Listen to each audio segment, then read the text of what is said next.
बहुत स्वागत है आपका। आप देख रहे हैं इंडिया टीवी। आपके साथ मैं हूं प्राची पाराशर। वक्त हो गया है प्रहार का और प्रहार में सबसे पहले बात करेंगे उस नियम की जिसको लेकर अब लगातार बवाल मचा हुआ है। इसके पहले आपको ये बता देते हैं कि भारत और यूरोपियन संघ के बीच ट्रेड डील की जिसने ट्रंप के होश उड़ा दिए हैं। जी हां, थोड़ी देर में भारत और यूरोपीय संघ के बीच आज ऐतिहासिक फ्री ट्रेड डील साइन होने जा रही है जिसे मदर ऑफ डील्स कहा जा रहा है। 18 साल के बाद इस अहम समझौते पर साइन की औपचारिकता पूरी की जाएगी। दिल्ली के हैदराबाद हाउस में पीएम मोदी और यूरोपीय आयोग की अध्यक्ष उर्सुला फॉन डेर लेयन और यूरोपीय परिषद के अध्यक्ष एंटोनियो कोस्टा के बीच बातचीत शुरू हो गई है। थोड़ी देर में प्रेस स्टेटमेंट जारी किया जाएगा। अमेरिकी टैरिफ की वजह से वैश्विक व्यापार में जारी रुकावटों के बीच ये जो समझौता होने जा रहा है इसका मकसद दोनों क्षेत्रों के बीच आर्थिक संबंधों को बढ़ावा देना है। और इस समझौते से ठीक पहले जो गर्मजोशी है तीन नेताओं के बीच में वो भी आप तस्वीरों के जरिए महसूस कर सकते हैं। और ये गर्मजोशी ट्रंप भी महसूस कर रहे होंगे। वो ट्रंप जो अपनी नीतियों के जरिए पूरी दुनिया में उथल पुथल मचाने की कोशिश कर रहे हैं, वो ट्रंप जो भारत को प्रेशराइज करने की कोशिश कर रहे हैं, भारत पर लगातार टैरिफ का बोझ बढ़ाने की कोशिश कर रहे हैं और यूरोप को लेकर उनके जो स्टैंड है वो भी लगातार बदलते हुए दिखते हैं। ऐसे में अब यूरोपीय संघ के साथ यानी यूरोपीय यूनियन के साथ भारत एक बड़ा समझौता करने जा रहा है जिसे मदर ऑफ ऑल डील बताया जा रहा है। और इससे पहले जब ये तीनों नेता एक साथ इस डील पर बातचीत करने के लिए पहुंचे तो जब फोटो ऑप करने की औपचारिकताएं होती हैं तो वो सिर्फ औपचारिकता के तौर पर नहीं देखा गया। तीनों नेताओं ने एक दूसरे का हाथ पकड़कर पहले हाथ हवा में उठाया, अपनी ताकत का एहसास पूरी दुनिया को दिखाया और फिर तीनों ने एक दूसरे के हाथों को पकड़ा और ये भी बताया कि ये दोस्ती बड़ी मजबूत होने जा रही है, ये रिश्ता बड़ा मजबूत होने जा रहा है, ये जो डील होने जा रही है ये व्यापार के क्षेत्र में काफी महत्वपूर्ण होने जा रही है। सिर्फ भारत को जरूरत नहीं है, यूरोपीय यूनियन को भी भारत की जरूरत है। इसीलिए ये जो इतने सालों से लंबित पड़ा हुआ समझौता है ये आखिरकार अब होने जा रहा है।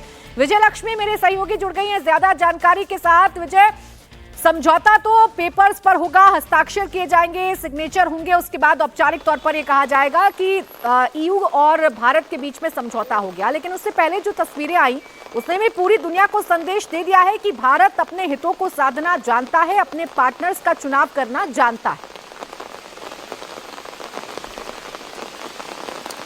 बिल्कुल, देखिए बहुत ही महत्वपूर्ण डील है और इसका महत्व इसी बात से आप जान सकती हैं कि जब ईयू के नेता भारत आए तो डेवोस में वर्ल्ड इकोनॉमिक फोरम से किस तरह के स्टेटमेंट उनकी तरफ से दिए गए और ये मदर ऑफ ऑल डील इसको यूरोपियन यूनियन की तरफ से कहा गया। तो ये वाकई में एक अगर आर्थिक दृष्टि से देखें या जियोपॉलिटिकल स्ट्रैटेजी के तौर पर भी देखें, जिस तरह से भारत पर अमेरिका के टैरिफ है, एक नया शिफ्ट हमको यहाँ यूरोप की तरफ से भी देखने को मिल रहा है और भारत की तरफ से भी ये जो डील होगी, हालांकि औपचारिक ऐलान जरूर हो जाएगा लेकिन हस्ताक्षर जो है इस पर बाद में होंगे क्योंकि अभी इसमें समय लगेगा। यूरोपियन यूनियन तक ये जाएगा और फिर उसके बाद यूरोपियन काउंसिल तक जाएगा, लेकिन ऐलान जो है वो एक तरीके से वो हो जाएगा, डिक्लेरेशन जो है वो हो जाएगा कि क्या क्या इसमें है। और इससे अगर हम बात करें मोटा मोटी प्राची तो यूरोप को ऑटोमोबाइल सेक्टर में उम्मीद की जा रही है कि भारत में एक्सेस मिलेगा। तो जहां तक भारत की बात है, टेक्सटाइल इंडस्ट्री जो ट्रंप के टैरिफ के बाद क्योंकि 50% का टैरिफ है उसके बाद वो इंडस्ट्री जो है क्योंकि यूरोप में एक्सेस मिलेगा, फार्मास्यूटिकल जो सेक्टर है इंडिया का उसको यूरोपियन मार्केट में एक्सेस मिलेगा। इसके अलावा मोबिलिटी यानी जो स्किल्ड वर्कर है इंडिया का उसको यूरोपियन यूनियन के इन तमाम देशों में लक्ष्मी अब देखना ही है कि इन तस्वीरों पर ट्रंप क्या प्रतिक्रिया देते हैं, अब वो क्या नया शिगुफा छोड़ते हैं क्योंकि जब जब ऐसा होता है तो वो भारत की तारीफों में कसीदे पढ़ते रहते हैं, भारत को रिझाने की कोशिश करते हैं। शुक्रिया आपका तमाम जानकारी के लिए विजय लक्ष्मी। अब आगे बढ़ेंगे, बात करेंगे उस नियम की जिसको लेकर एक नया संग्राम छिड़ गया है। जी हां, यूजीसी के नए नियमों को लेकर अब समानता को लेकर एक बड़ा प्रश्न खड़ा हो गया है। इस पूरे मामले पर यूजीसी जल्द ही स्पष्टीकरण देगा। देश भर में विरोध के बीच यूजीसी की तरफ से नए नियमों को लेकर तस्वीर साफ की जाएगी। यूजीसी के नए नियमों को लेकर सवर्ण समाज में नाराजगी बढ़ती जा रही है और इस नाराजगी को अब सड़क पर भी उतारा जा रहा है। सड़क पर उतरकर भी अब आप ये कह सकते हैं कि लोग जो हैं वो प्रदर्शन कर रहे हैं, सवर्ण समाज के लोग प्रदर्शन कर रहे हैं। ये नाराजगी इस बात को लेकर है कि यूजीसी ने जो नए नियम बनाए हैं वो जातिगत भेदभाव को लेकर ठीक है, लेकिन इसमें सवर्णों के लिए जो प्रोटेक्शन वॉल्व है उसको खत्म कर दिया गया है। सीधे तौर पर अगर इस नियम का मिसयूज होता है तो क्या होगा सवर्णों के हित में, ये किसी ने कोई जवाब नहीं दिया है। अब यूजीसी के नए नियमों पर दिल्ली से लेकर उत्तर प्रदेश तक संग्राम छिड़ा हुआ है। यूनिवर्सिटीज और कॉलेज कैंपस में जातिगत भेदभाव को दूर करने के उद्देश्य से यूजीसी ने नियमों में कुछ बड़े बदलाव कर दिए। इससे सवर्णों में भारी नाराजगी है। यूजीसी के नियमों के खिलाफ बरेली के सिटी मजिस्ट्रेट सवर्ण समाज सड़क पर उतर आए हैं। आज यूपी की राजधानी लखनऊ में करणी सेना बड़ा विरोध प्रदर्शन करने जा रही है। शाम 4 बजे से लखनऊ के परिवर्तन चौक से यह प्रदर्शन शुरू होगा, जिसमें सैकड़ों की संख्या में सवर्ण समाज के लोग शामिल होंगे। दूसरी ओर हापुड़ में सवर्ण समाज के लोगों ने घरों के बाहर पोस्टर लगाने शुरू कर दिए हैं, जिन पर लिखा है बीजेपी नेता वोट मांगने ना आए। ये सवर्ण समाज का घर है। लोगों का कहना है कि अगर सरकार ने इसे वापस नहीं लिया तो वो चुनावों में इसका सीधा असर देखेंगे।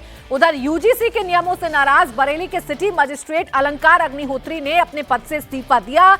अलंकार अग्निहोत्री ने यूजीसी एक्ट की तुलना अंग्रेजों के जमाने के रॉलेट एक्ट से कर दी और उसके बाद उन्होंने इस्तीफा दे दिया। हालांकि सरकार ने इस्तीफे को नामंजूर करते हुए उनको सस्पेंड किया है।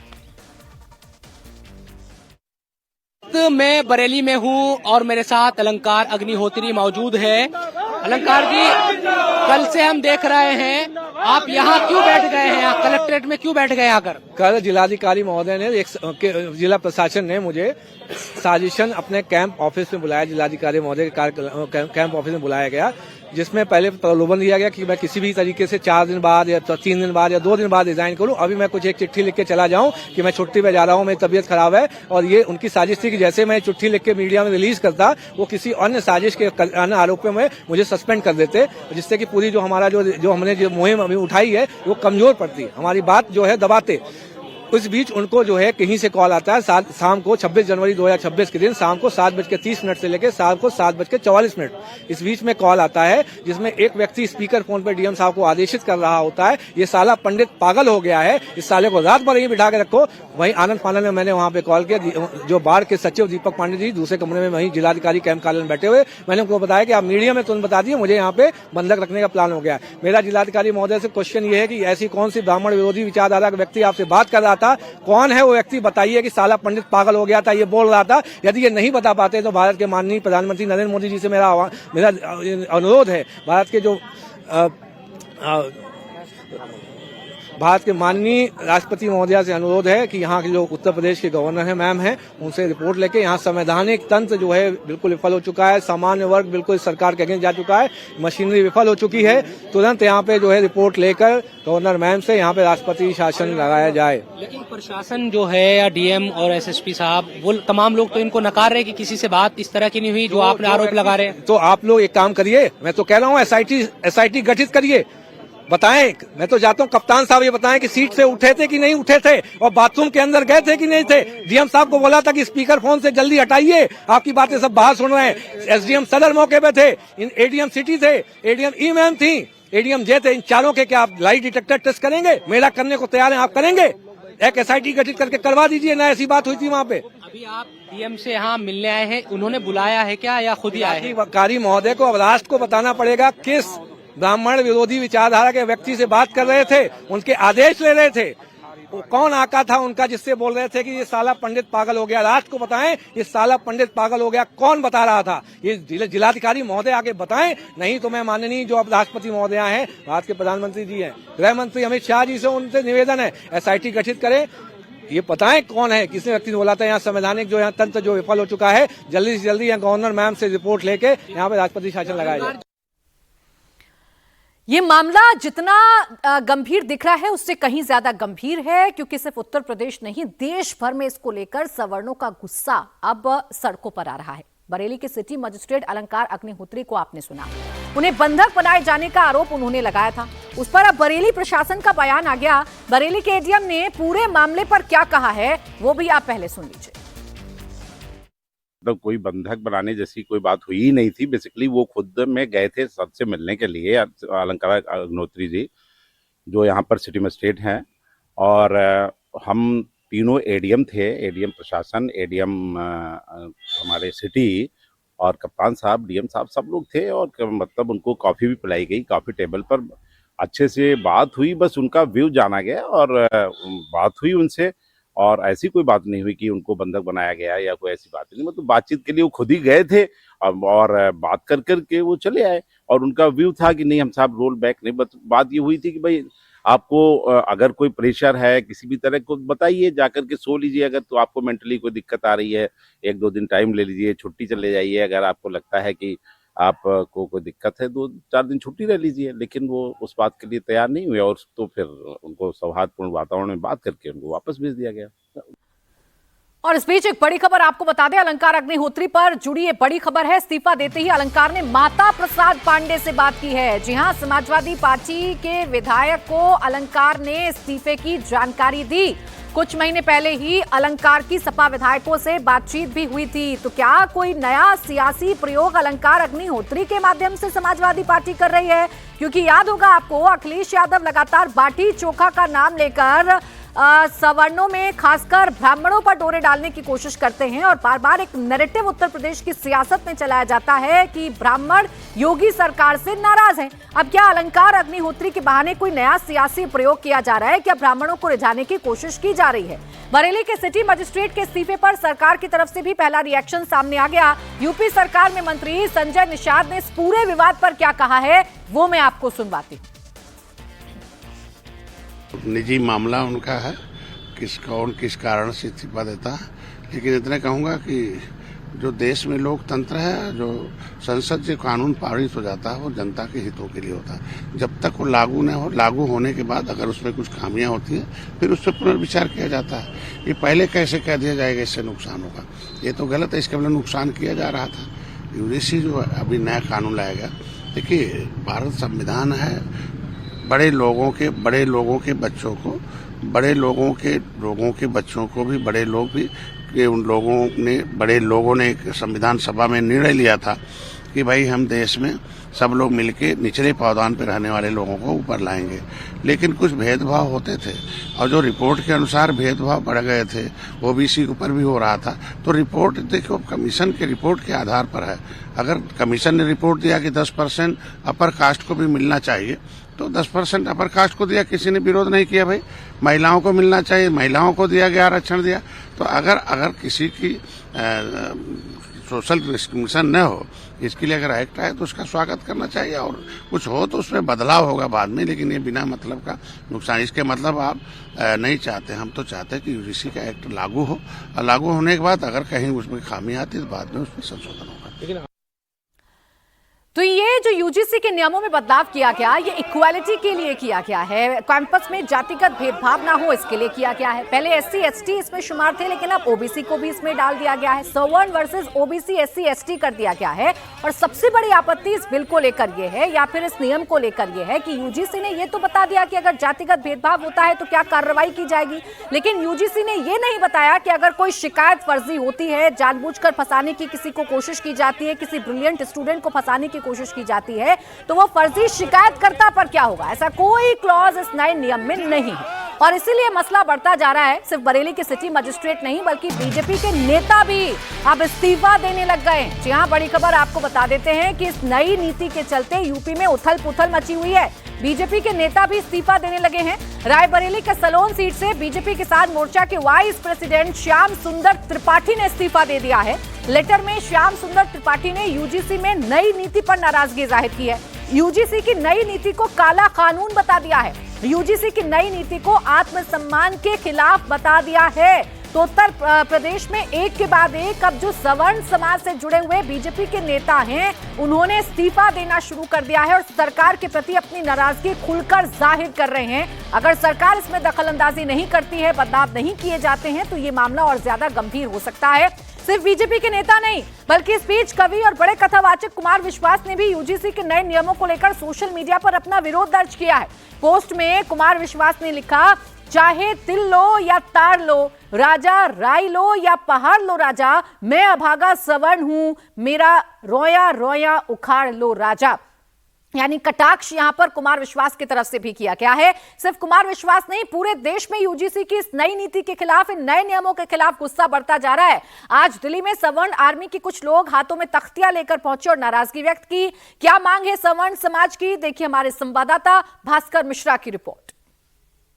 यूजीसी के नए रेगुलेशन के विरोध में सवर्ण सेना के द्वारा यूजीसी मुख्यालय पे प्रोटेस्ट का कॉल दिया गया था। अगर आप देखें यहाँ पे तो 5 से 6 के संख्या में सवर्ण सेना के से जुड़े हुए जो लोग हैं वो यहाँ पे पहुंचे हैं और इस जो सवर्ण सेना है इनकी मांग ये है कि जिस हिसाब से नया रेगुलेशन आया है उसमें जो इक्विटी कमेटी बनाई गई है उसमें जो सामान्य वर्ग हैं उनका प्रतिनिधित्व नहीं है, उनका प्रतिनिधित्व होना चाहिए और नहीं तो ये प्रदर्शन और आगे बढ़ेगा। सवर्ण सेना का ये कहना है कि तमाम जो स्टूडेंट हैं सामान्य वर्ग से जुड़े हुए अलग अलग यूनिवर्सिटीज के उनका समर्थन इनको मिला हुआ है और इनकी बात अगर नहीं मानी जाती है तो उनको आगे ले जाके पार्लियामेंट के घेराव करने की बात। आपका नाम क्या है सर? मेरा नाम गणेश पाल सिंह चौहान, सवर्ण। कहाँ से आए? मैं यहीं से दिल्ली से हूँ, गाजियाबाद में हूँ मैं। अच्छा, आप सवर्ण सेना से हैं? क्यों आए? क्या डिमांड है सर? हमारे को मतलब बच्चों के साथ भेदभाव होगा। आप करना क्या चाहते हो? आप ये देश को किस दिशा में ले जा रहे हो? क्या चाहती है सरकार? नए रेगुलेशन से क्या दिक्कत है आप लोगों को? दिक्कत क्यों नहीं है सर? बताइए। क्या है? आपस में बच्चों का आपस में बैठते हैं, मजाक चलता है सबका, लेकिन कोई बच्चा ऐसे जबरदस्ती हमारे बच्चों को अंदर कर देगा। मतलब आप क्या चाह रहे हो? मैं ये बोल रहा हूँ, आप क्या चाह रहे हो? जो रेगुलेशन पूछना चाह रहा हूँ, ये सुनिए बात सुन लीजिए। जो रेगुलेशन 12 से था 2012 से उसमें ओबीसी ऐड कर गया तो उसमें ज्यादा दिक्कत क्या हो रही है? दिक्कत तो सही है, दिक्कत तो भैया है, दिक्कत बहुत दिक्कत है। सबको बराबर अधिकार होना चाहिए। पहले तो आपने SC एक्ट उसमें आपने मोदी जी के संसदीय क्षेत्र में सबसे ज्यादा फर्जी केस तो हम लोगों के ऊपर हो रखे हैं। ये तो सब लोगों का मुक्त दर्शक बने हुए हैं, कोई बोलने वाला नहीं, कहीं वहां कोई आवाज नहीं उठाता है। अब और ऊपर हमारे ऊपर कानून पे कानून तुम थोप रहे हो, हम ये बर्दाश्त नहीं करेंगे। सवर्ण समाज इसे बर्दाश्त नहीं करेगा क्योंकि इसमें सिर्फ ओबीसी को ऐड करने का मसला नहीं है। 2012 के जो नियम थे उसमें साफ तौर पर था कि अगर कोई शिकायत फर्जी पाई जाती है तो जो फर्जी शिकायत करता है उस पर कार्रवाई होगी, लेकिन इस वाले नियम से इस क्लॉज को हटा दिया गया है। यूजीसी को लेकर बवाल क्यों मचा है उसे समझने के लिए यूजीसी एक्ट में जो बदलाव किए गए हैं वो मैं आपको बताती हूं। पहली बात तो यह है कि एक्ट बनाने का निर्देश सुप्रीम कोर्ट ने दिया था। रोहित वेमुला केस पर सुनवाई करते हुए सुप्रीम कोर्ट ने हायर एजुकेशनल इंस्टीट्यूट्स में जातिगत भेदभाव को खत्म करने के लिए नियम कानून बनाने को कहा। इसके बाद यूजीसी ने नियमों में बदलाव किया। सभी यूनिवर्सिटीज और कॉलेजेस में समता कमेटी बनाना कंपलसरी कर दिया। इस कमेटी के सामने कोई भी SC, ST और OBC वर्ग के स्टूडेंट जातिगत भेदभाव के खिलाफ शिकायत कर सकते हैं। SC, ST वर्ग के छात्र पहले भी जाति के आधार पर भेदभाव की शिकायत कर सकते थे, लेकिन अब इसमें OBC वर्ग के स्टूडेंट्स को भी शामिल कर दिया गया है। कमेटी में SC, ST और OBC का प्रतिनिधि रखना जरूरी है, लेकिन सवर्ण वर्ग का प्रतिनिधि हो ये मैंडेटरी नहीं किया गया है। इसको लेकर विरोध है। सवर्णों की नाराजगी दूसरी वजह यह है कि अगर कोई शिकायत झूठी पाई जाती है, कोई अगर बदनीयती की वजह से अगर शिकायत की जाती है तो उसके खिलाफ क्या एक्शन होगा, इसका कोई प्रावधान इन नए नियमों में नहीं किया गया है। जबकि पहले यूजीसी के नियमों में ऐसे प्रोविजन थे जिसे यूजीसी ने खत्म कर दिया। इसीलिए जो लोग इसका विरोध कर रहे हैं उनका कहना है कि यूजीसी ये अज्यूम करके चल रहा है कि सवर्ण स्टूडेंट अत्याचारी होता है, बाकी सारे के सारे पीड़ित ही होते हैं।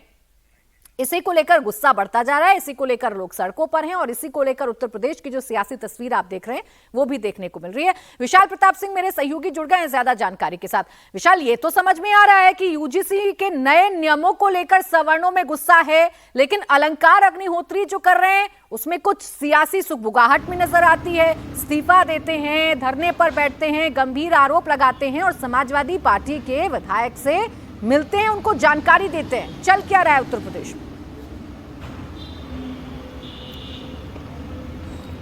प्राची, देखिए ये बहुत ज़्यादा महत्वपूर्ण है कि यूजीसी के लेकर के जिस तरीके का विरोध कर रहा है सवर्ण समाज वो तो अपनी जगह है, लेकिन जिस तरीके से अलंकार अग्निहोत्री ने प्रशासनिक अधिकारी के तौर पर होते हुए इस्तीफा देते हैं और उसके बाद अभी तक यूपी सरकार ने उनके इस्तीफे को एक्सेप्ट नहीं किया है। इस पूरे मामले में प्रशासनिक जांच के आदेश दे दिए गए हैं, लेकिन जो वीडियो सामने आ रहा है, जो जानकारी सामने आ रही है, यूपी विभाग का गृह विभाग इस पूरे मामले में इनसाइड जांच करवा रहा है, उसमें इस तरीके की बातों का सामने आना कि अलंकार अग्निहोत्री पहले से समाजवादी पार्टी पार्टी के कई सारे नेताओं के संपर्क में थे और जैसे ही वो कल इस्तीफा देते हैं, 26 जनवरी का दिन चुनते हैं और जैसे ही वो इस्तीफा देते हैं वो फौरन ही समाजवादी पार्टी के नेताओं से बातचीत करना शुरू करते हैं, उनको इस्तीफे की जानकारी देते हैं और अब से कुछ देर पहले जिस तरीके से वो डीएम बंगले के बाहर धरने पर बैठ गए हैं, ये कहते हुए कि इस पूरे मामले का राष्ट्रपति को संज्ञान लेना चाहिए, उत्तर प्रदेश में राष्ट्रपति शासन लगा देना चाहिए, क्योंकि उनको लखनऊ से एक अधिकारी ने फोन करके अपशब्द कहे थे, उल्टा सीधा कहा था। प्रशासनिक अधिकारियों के लिए एक नियमावली होती है प्राची, किसी भी तरीके की शिकायत हो, किसी भी तरीके की चीज हो